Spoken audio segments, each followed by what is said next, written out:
Bonjour et bienvenue, voici notre tour d'horizon économique, géopolitique, sanitaire et boursier. Nous sommes le jeudi 17 septembre et pour comprendre comment tourne la planète finance, c'est sur la bourse au quotidien et nulle part ailleurs.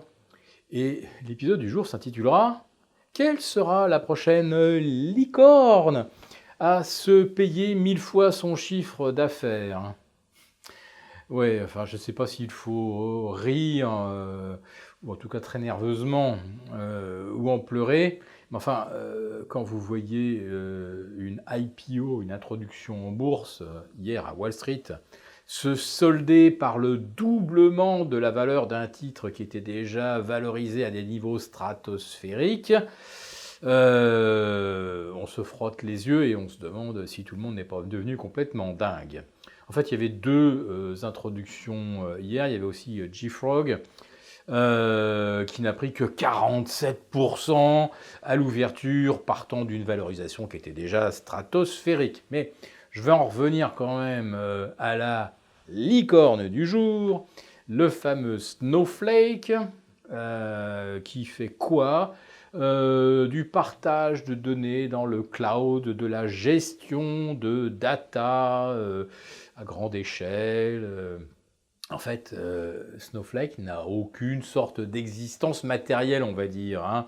On est dans le pur logiciel. Et un peu ça, Snowflake, ces data, elles sont même pas sur ses propres serveurs. En fait, Snowflake vous procure un logiciel qui permet d'exploiter des données qui sont stockées chez Google, Amazon, enfin peu importe. Donc Snowflake n'a rien, c'est totalement immatériel, c'est extraordinaire. Snowflake, c'est 250 millions de dollars de chiffre d'affaires. Alors vous nous direz, c'est le double de ce que c'était en 2019, soit. Mais il y a encore un mois de cela, Snowflake était valorisé 75 dollars. C'est-à-dire à l'époque quelque chose comme 25 milliards de dollars. On se frottait déjà les yeux.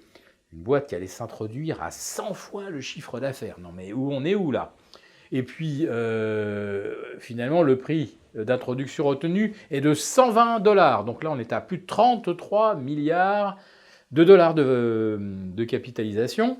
C'est-à-dire on n'est pas loin de 150 fois le chiffre d'affaires. Est-ce que vous pensez que d'ici 3 ou 4 ans, le chiffre d'affaires de Snowflake aura été multiplié par 150? Moi, je n'en sais rien. Mais ce qui est fabuleux, c'est qu'hier, après une demi-heure de cotation, Snowflake ne vaut pas ni 200 dollars comme je l'indiquais dans dans un petit flash que j'ai fait pour nos abonnés à la bourse au quotidien, ni 200 dollars, ni 250 dollars. Snowflake à côté, tenez-vous bien, 319 dollars. C'est-à-dire plus de 82 ou 83 milliards de capitalisation pour une boîte qui fait 250 millions de dollars de chiffre d'affaires. Donc c'était facile à calculer, on était au-delà de 300 fois le chiffre d'affaires, alors que, on va dire qu'un mois plus tôt, on anticipait 100 fois un prix équivalent à 100 fois le chiffre d'affaires. Donc on est passé de 100 à 300 fois. Donc d'où finalement ma question du titre. Au rythme actuel, quelle va être la prochaine licorne introduite à 300 fois le chiffre d'affaires et qui au bout d'une demi-heure de cotation sera valorisée 1000 fois son chiffre d'affaires? Écoutez, quand un marché vous fait ça, et on est même au-delà des valorisations qu'on n'a jamais vues. En 2000, hein, vous aviez des petites startups qui vous vendaient un business plan fumeux où il n'y avait absolument rien derrière. Hein. Il y avait même pas de locaux, il y avait 3 gugus, un conseiller en communication, ils avaient un ordinateur, ils vous vendaient un projet, ils mettaient d'autres comme derrière, et ça valait 2 milliards. Et là, on ne parle pas de 2 milliards. Là, on parle de 70 milliards pour, je dis, une boîte qui fait 250 millions d'euros de chiffre d'affaires. 250 millions d'euros de chiffre d'affaires, c'est vraiment une petite small cap du Russell 2000. Voilà. Donc j'ai l'impression que là, les licornes, elles risquent de nous embrocher les marchés et certains ne s'en remettront pas. Alors on est à maintenant 24 heures de la journée des 4 sorcières, alors des licornes d'un côté, des sorcières de l'autre, et finalement un scénario qui n'est pas tout à fait conforme à l'habitude, puisque généralement, quand dans un trimestre on a gagné entre 7 et 10%, ça ne fait pas un pli dans les séances qui précèdent les 4 sorcières, c'est full boule, et c'est facile parce qu'on est dans la tendance primaire. On est dans le trend et on va essayer de maximiser les gains en tirant sur les dossiers qui ont le mieux performé. Or, hier, ce n'est pas du tout ce qui s'est passé.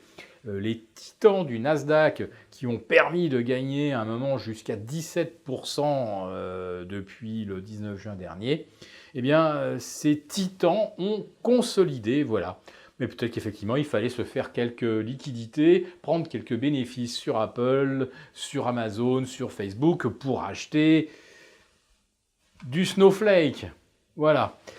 Je pense que tout ça tournera mal. Je me trompe, peut-être, ça m'arrive. Voilà. Mais enfin, chaque fois que les marchés ont fait ça dans le passé, c'était en 87, c'était en 2000, c'était en 2007. La suite, on la connaît. Si cette vidéo vous a plu, n'hésitez pas à nous mettre un pouce et on vous retrouve demain pour une quotidienne et un live avec tous nos abonnés de la bourse de Béchat confidentielle et de la bourse au quotidien. À très bientôt.